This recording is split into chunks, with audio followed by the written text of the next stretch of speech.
Hello बच्चों, welcome back to my channel.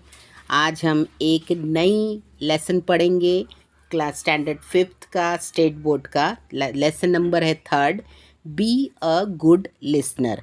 यानी जब कोई भी कुछ बताता है, कोई भी लेक्चर दे रहा हो, मान लो हमें कुछ बता रहा हो, सिखा रहा हो, तो हमें गुड लिसनर कैसे बनना है, यानी एक अच्छा सुनने वाला कैसा बनना चाहिए। तो हम उसके कुछ क्वालिटीज़ है जो हम इस लेसन में पढ़ेंगे। It is important to be a good listener when you are learning a language और when you are dealing with other people. अब यानी क्या है, ये बहुत ही ज़रूरी है। अगर मान लीजिए हम कोई लैंग्वेज की पढ़ाई कर रहे हैं या हम किसी पीपल यानी कोई भी इंसान से अगर किसी चीज़ की डीलिंग कर रहे हैं, कोई भी, चाहे बिजनेस डीलिंग हो, चाहे पढ़ाई का हो, किसी भी चीज़ का, तो हमें सुनना बहुत, लिसनर मीन्स सुनने वाला।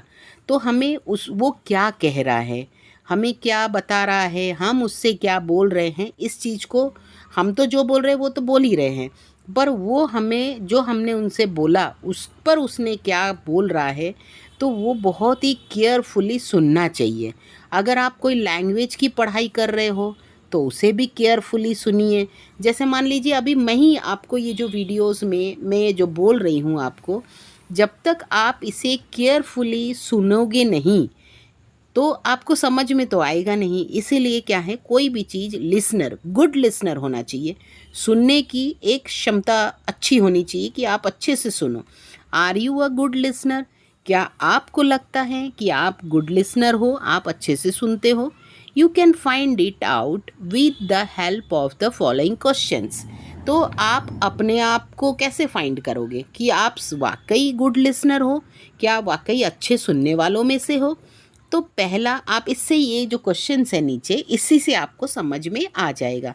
पहला है 1, when you are listening to someone, do you look at the person और do you turn your head away और टॉय विथ समथिंग एल्स। तो क्या कह रहे हैं कि जब आपको कोई कुछ बोल रहा है आपके सामने, तो हम तो, अगर हमारे सामने कोई कोई बोलेगा तो हम तो सुनेंगे ना, वी आर द लिसनर, तो हम लिसनर हैं। तो क्या आप अच्छे से सुन रहे हो जो कोई आपके आगे बोल रहा है? कि आप, कि एक तो क्या है, जब कोई बोलता है ना तो हम उसके तरफ देखते हैं, उसके नज़रों से नज़रें मिलाकर देखते हैं, उसकी तरफ देखते रहते हैं, क्योंकि कोई भी सामने जो बोलता है उसको ही हम देखते हैं कि वो क्या बोल रहा है, उसी के मुंह के तरफ। तो आप उसके तरफ देख रहे हो, या आप अपनी मुंह को घुमा लियो, अपने सर को कहीं और देख रहे हो, आगे वाला बोले जा रहा है और आप मुंडी इधर उधर करके कुछ और देख रहे हो। या फिर कोई आपके हाथ में खिलौना है, कभी कभी कोई सुनते सुनते पेन से ही खेलने लगता है, पेंसिल से खेलने लगता है, कहीं कॉपी पड़ी होती उसी से खेल रहा है। जैसे अभी मान लीजिए वीडियो आप सुन रहे हो, तो आप क्या वाकई मेरी मोबाइल की तरफ देखते हुए वीडियोस को सुन रहे हो, देख रहे हो? नहीं तो आप क्या करोगे, आपके पास कॉपी रहेगी, पेंसिल रहेंगी, उससे खेलते रहोगे। तो इससे क्या होगा कि आगे वाला जो बोल रहा है वो आप सही तरीके से सुन नहीं पाओगे या कॉन्सेंट्रेट नहीं कर पाओगे। Good listeners look at the speaker, यानी जो गुड लिसनर होते हैं, अच्छे सुनने वाले होते हैं, तो उनका वो क्या करते हैं, जो बोल रहा है ना उसी के तरफ देखते रहते हैं, वो कहीं और ध्यान नहीं देते कि क्या बोल रहा है ये, इसको समझने की कोशिश करता है, पूरा ध्यान वहाँ लगाता है। सेकंड पॉइंट है, do you pay attention to what the speaker is saying? क्या आप पूरा अटेंशन देते हो, यानी पूरा अपनी लगन के साथ देखते हो कि वो जो आगे वाला बोल रहा है वो क्या बोल रहा है, यानी उसकी हर चीज़ को ध्यान रखते हैं, कैसे बोल रहा है, क्या बोल रहा है, तो वो समझना, सोचना, ये सब करते हो। Good listeners pay close attention to the speaker. और जो सही में गुड लिसनर होते हैं ना, यानी सही सुनने वाले, वो क्या करते हैं, अच्छे सुनने वाले जो होते हैं, वो पूरा ध्यान उस स्पीकर पर होता है कि वो स्पीकर क्या बोल रहा है, पूरा कॉन्सेंट्रेट होके, वो कहीं इधर उधर अपनी मुंडी नहीं हिलाता, ना ही वो किसी चीज़ के साथ कुछ खेलते रहता है या कहीं और ध्यान देता है। उसका पूरा ध्यान वो केंद्रित किस पर करता है, जो आगे वाला बोल रहा है। अगर मान लो मेरी ये वीडियोस जो आप सुन रहे हो, जो मैं लेसन ये समझा रही हूँ, बी ए गुड लिसनर, अगर वाकई आप इसे ध्यानपूर्वक सुनोगे कि मैं क्या बोल रही हूँ, क्या पढ़ा रही हूँ, तो आपको क्या होगा, ये जो पूरी स्टोरी है ना आपके दिमाग में बैठ जाएगी। और आप इसको खेलते हुए इधर उधर देखते हुए करोगे तो कंसंट्रेट नहीं होगा, तो आप समझ ही नहीं पाओगे कि मैंने कब क्या बोला, आगे क्या बोला, फिर मैं क्या समझा रही थी, तो ये सब नहीं समझ में आता है। फिर रहा third point, do you make any special effort to understand the speaker. क्या आप कोई स्पेशल एफर्ट करते हो, यानी कुछ और चीज़ करते हो कि इसे सही तरीके से समझा जाए कि स्पीकर क्या बोल रहा है। कभी कभी क्या होता है कि जैसे मान लो कोई ओपन एरिया में कोई कुछ ने कुछ लेक्चर दे रहा है, तो आप उसे सुन तो रहे हो, पर कभी कभी कुछ पॉइंट्स से आ जाते, तो कोई लोग क्या करते हैं, मोबाइल उठा के उसको रिकॉर्डिंग करने लग जाते। क्यों रिकॉर्डिंग करते, कभी सोचे आपने कि उस समय उसने जो बोला वो तो बहुत कम समय रहता है, वो बोल के चला जाएगा, तो आप भी तो इतना याद करके रखना भी तो पॉसिबल नहीं रहता ना। तो वो क्या करता है, उसको रिकॉर्डिंग कर लेता है। फिर वो उस यानी दिस इज़ स्पेशल एफ़र्ट, उसने क्या एफ़र्ट लगाया कि उसको मोबाइल में रिकॉर्ड किया, वो बाद में उसे फिर से सुनेगा कि वो जो स्पीकर था वो क्या बोल रहा था, और उसे फिर से समझने की कोशिश करेगा। तो अभी जैसे ये मेरा वीडियो आपने एक बार देखा, आपको नहीं समझ में आया, तो आप क्या करोगे, इसे दोबारा लगाओगे। फिर मान लो आपको साउंड बराबर नहीं आ रही, तो दूसरी एफर्ट क्या करोगे, आप कान में कॉर्ड लगा लोगे, हेडफोन लगा लोगे, तो आप सोचोगे कि मैं अच्छे से साउंड में सुनूंगा इसको। तो ये जो आपने किया ना, हेडफोन लगाया, स्पीकर में लगाया, तो ये है, these are all special efforts to understand me what I am explaining you. यानी मैं आपको क्या एक्सप्लेन कर रही हूँ, ये आप समझने के लिए जो एफ़र्ट्स किए हैं ना, ये हैं आपके अंडरस्टैंडिंग के लिए। ये जो है स्पीकर क्या बोल रहा है, these are all efforts. Here are some of the things that will help you understand the speaker better.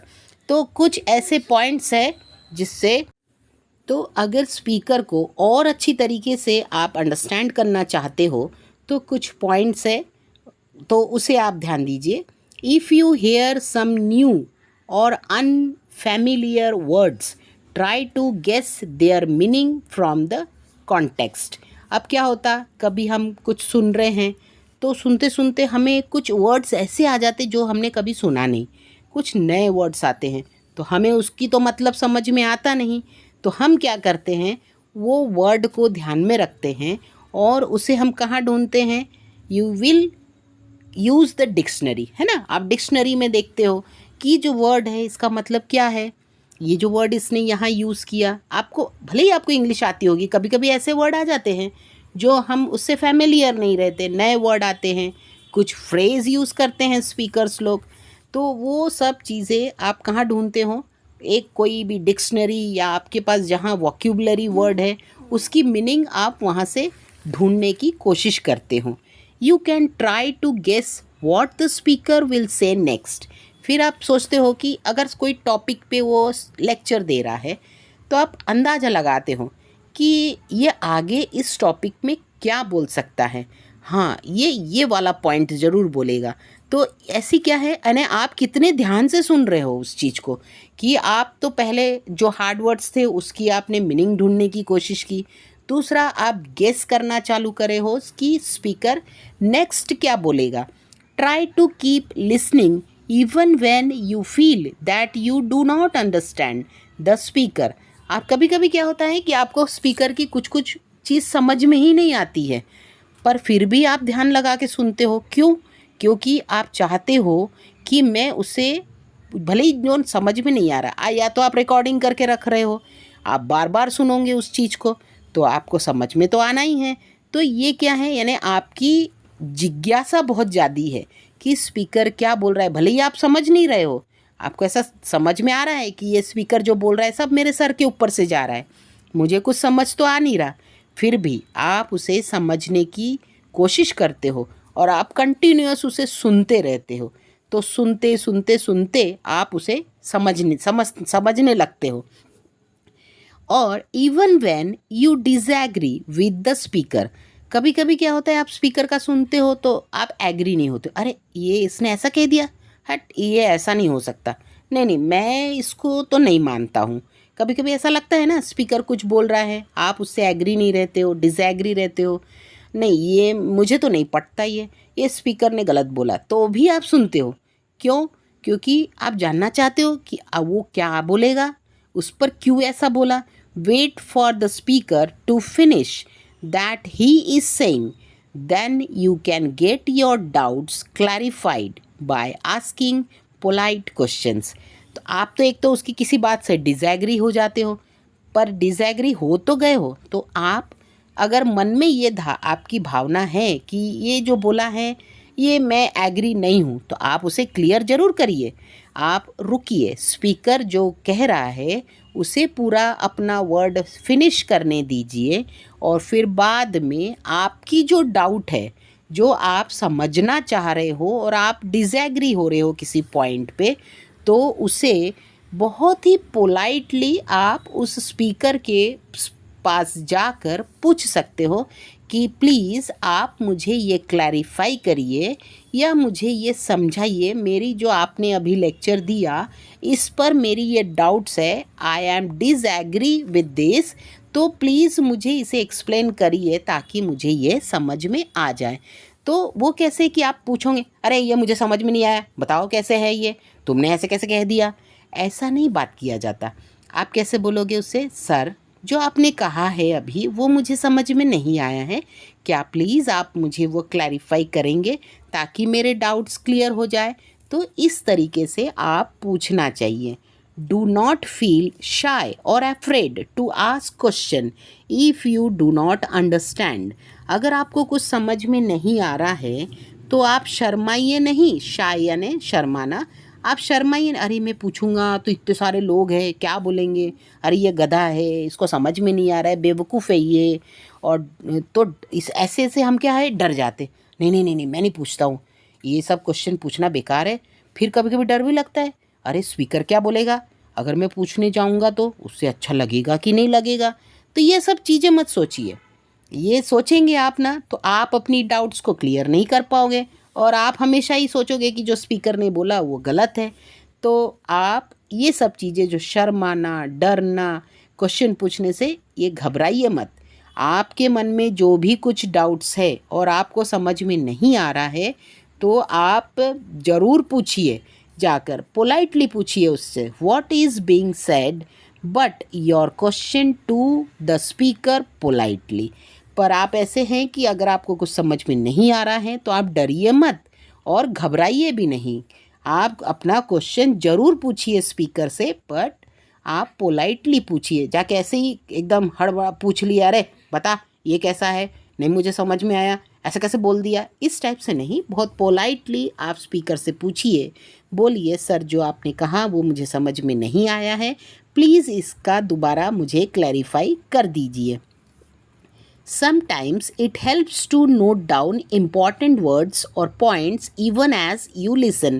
कभी कभी क्या होता है, कोई सेमिनार में हम जाते हैं, सेमिनार में तो बड़े बड़े लोग आते हैं, उन लोग मोटिवेशनल स्पीच देते हैं, बहुत सारे कोई कोट्स बोलते हैं जो क्या होता है हमारे समझ से बाहर रहती हैं। तो ऐसे बहुत से इम्पॉर्टेंट वर्ड्स भी आते हैं वहाँ, फ्रेजेस आते हैं, तो आप उसे कहीं नोट करके रखिए ताकि आप बाद में उसको डिक्शनरी में उस वर्ड को कहीं पे भी ढूंढ पाए, सर्च कर पाए कि इसका क्या मतलब होता है। तो ऐसी वर्ड्स जो आते हैं आपके सामने, तो अनफैमिलियर वर्ड जो होते हैं ना, उसे आप नोट करके रखिए, और कुछ पॉइंट्स जो आपने सुना तो उसे भी आप सुनकर नोट करके रख लीजिए ताकि आप बाद में उसे कहीं सर्च करके, कहीं ढूंढ कर उसका मतलब जान सके। Lastly, it also helps to keep thinking about what you heard. You may grasp the meaning of a difficult word or phrase later on. तो आप ये लास्टली हम ये कहेंगे आखिरी में कि आप क्या करिए, जो आपने सुना, मान लीजिए आप माहेश्वरी जानते हैं, आप बच्चे लोग तो नहीं जानते होंगे, माहेश्वरी जी क्या हैं, एक बहुत बड़े मोटिवेशनल स्पीकर हैं। वो मोटिवेशनल स्पीच देते हैं। तो मोटिवेशनल मीन्स आपको प्रोत्साहित करना। जैसे आप अनमोटिवेट हो जाते तो किसी की बात सुनकर अब बहुत आप में प्रोत्साहन आ जाता है कि मैं भी ऐसा करूँगा, मैं भी ऐसा। कभी कभी क्या होता है, जब आपकी क्लास में कोई लड़का फर्स्ट आता है तो आपकी टीचर आपको मोटिवेट करने के लिए कहती है ना, देखो ये लड़का ऐसे पढ़ाई करता है, ये ऐसा करता है, इसकी कॉपी देखिए कितना नीट एंड क्लीन है, ये बहुत अच्छे से ड्रेसअप करके आता है, ये क्लास में बहुत शांत तरीके से बैठ के पढ़ता है, ये टीचर से डरता नहीं, क्वेश्चन पूछता है जो उसे समझ में नहीं आया है। ऐसे स्पीच, तो ऐसे मोटिवेशनल स्पीचेस देते हैं। तो अगर आप वहाँ सुनने गए हैं और आपको ऐसा लगता है कि आपने ये सुना और आपको समझ में नहीं आया, कुछ डिफ़िकल्ट वर्ड थे, तो उसे आप दिमाग में हमेशा घुमाते रहिए, सोचते रहिए उस वर्ड के बारे में कि वो क्या था, मेरे को समझ में नहीं आया, डिफ़िकल्ट वर्ड था, उन्होंने मुहावरे यूज़ की थी।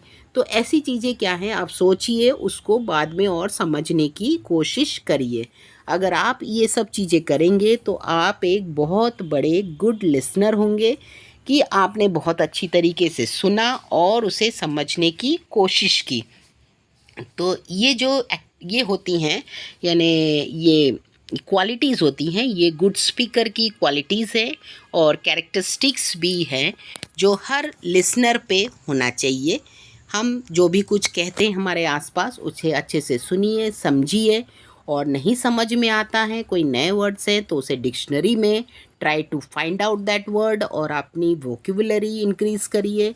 और जब कोई भाषण सुनने जा रहे हो, कोई कुछ स्पीच दे रहा है, सुन रहे हो, तो आप वहाँ पर पूरा अपना ध्यान उस स्पीकर क्या बोल रहा है उस पर लगाइए, ना कि आप इधर उधर देखते रहिए चीज़ों को, वो तो हम बाद में देखेंगे ही। और कोई भी चीज़ से प्ले मत करिए, मतलब आप पढ़ रहे हो तो भी आप ध्यान लगा के पढ़ना चाहिए।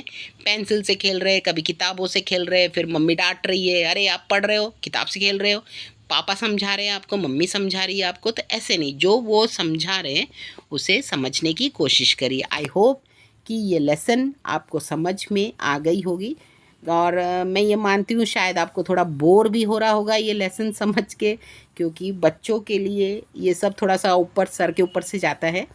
तो इसीलिए कि चलिए कोई बात नहीं, इंटरेस्ट लेके पढ़िए और आप जीवन में बहुत अच्छा मुकाम हासिल करिए, यही मैं दुआ करती हूँ। अगर आपको मेरी ये जो समझाना है, एक्सप्लेनेशन है, अच्छी लगी हो तो प्लीज़ मेरे वीडियो को लाइक, शेयर एंड सब्सक्राइब ज़रूर करिए। अगर आप सब्सक्राइब करेंगे तो मेरे अगली वीडियो की नोटिफिकेशन आप तक पहुंचती रहेंगी। ये मैं बार बार इसीलिए कहती हूँ कि मेरे वीडियोस को आप लोग सब देख रहे हो पर कोई सब्सक्राइब नहीं कर रहा है, तो मेरी रिक्वेस्ट है कि आप वीडियो देखिए, लाइक करिए और कमेंट भी करिए, और प्लीज़ मेरे चैनल को सब्सक्राइब करिए और मेरी वीडियोस की नोटिफिकेशन आपको मिलती रहेगी। Bye bye, see you in the next video. मैं आगे और भी वीडियोस डालती रहूँगी, तो आपको देखते जाइए। मेरे चैनल पे फर्स्ट स्टैंडर्ड से लेके 5th स्टैंडर्ड तक की सारी वीडियोस अवेलेबल है, आप सारी वीडियोस देख सकते हैं, विथ क्वेश्चन एंड आंसर्स के साथ हैं। तो प्लीज़ आप मेरे चैनल को सब्सक्राइब ज़रूर करिए। Bye bye, see you in the next video.